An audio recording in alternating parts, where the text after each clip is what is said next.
નમસ્કાર, આપ જોઈ રહ્યા છો જેકેએસ ન્યૂઝ ગુજરાતી વાત. તો સરકારના માર્ગ અને મકાન વિભાગ દ્વારા ગામડે ગામડે પાકા રસ્તાની સુવિધાના દાવાઓ કરવામાં આવે છે, પણ આવા દાવા પોકળ સાબિત થતા હોય છે. ત્યારે મેઘરજના અંતરિયાળ એવા મુરશી ગામે 1.5 કિમીનો રસ્તો વર્ષોથી ખખડધજ હાલતમાં તંત્ર દ્વારા રસ્તાની માંગ સાથે આકરી ગરમીમાં રસ્તે બેસી ભજન કર્યા હતા. મેઘરજ તાલુકાના અંતરિયાળ એવા મુરશી ગામે ગ્રામ પંચાયતથી રાવળ ફળિયા સુધી 1.5 કિમીનો રસ્તો 20 વર્ષ પહેલા બન્યો હતો. ત્યારબાદ આ રસ્તાની કોઈ મરામત કરાવી નથી અને આ રસ્તા પર કપચી સહિતનું મટીરીયલ ઉખડી ગયું છે. ખરાબ રસ્તાના કારણે કોઈ વાહન આવી શકતું નથી. બીમારી સમયે 108 પણ પહોંચી શકતી નથી. ચોમાસામાં પણ રહીશોને ખૂબ જ કફોડી હાલત થાય છે. તંત્રમાં અનેક વખત ગ્રામજનોએ રજૂઆત કરી પણ તંત્ર ગ્રામજનોની મુશ્કેલી સમજી શકતું નથી અને લોકો રસ્તાને લઈને ત્રાહિમામ પોકારી ઉઠ્યા છે. સમગ્ર હકીકતથી કંટાળી રહીશોએ ભગવાન અને ભક્તિનો સહારો લીધો તો ગ્રામજનો આ તૂટેલા રોડ પર બેસી ભગવાનના ભજન કરી તંત્રને જગાડવાના પ્રયત્ન કર્યા છે. ઝડપથી રસ્તાની સુવિધા રહીશોને પ્રાપ્ત થાય તેવી માંગ કરી છે.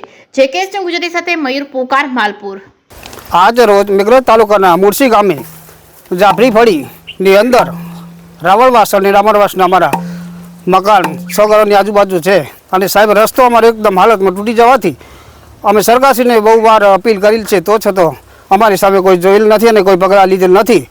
અને અમારે ગામથી દૂર જવા માટે કે કોઈ પશુ બીમાર હોય, માણસ બીમાર, કોઈ ડિલિવરી હોય તો સાધારણ કે 108 આવવા માટે મંજૂર નથી. આવો એકદમ બેકાર રસ્તો હોવાથી અમે સરકારશ્રીને બહુ અપીલ કરવા છતાં એના કાયદેસરના કોઈ પગલાં લેવામાં આવ્યા નથી અને અમારા માટે બહુ તકલીફ છે. અને રસ્તો એકદમ બેકાર હાલતમાં હોવાથી અમે ગામજનો સર્વ ડામણભાઈઓ, રાવળભાઈઓ મળી ને સરકારશ્રીને અમે અપીલ કરીએ છીએ કે ખરેખર અમારું આટલું કામગીરી હાથ પર લે અને તેના ઉપરાંત અમે આ ભજન મંડળી અને રાખી અને ભગવાનને શ્રી રામને પણ અમે પ્રાર્થના કરીએ છીએ કે આટલું કામ અમારે થાય એવી અમારી આપશ્રીની અપીલ છે. સાહેબ, અમે આ રસ્તા માટે ખાસ આંદોલન જેવું કર્યું હોય. આ બધા મળ્યા છીએ 50-60 જણા. રાવળ ફળિયાનો 40 ઘર છે, અમારો 40-50 ઘર છે.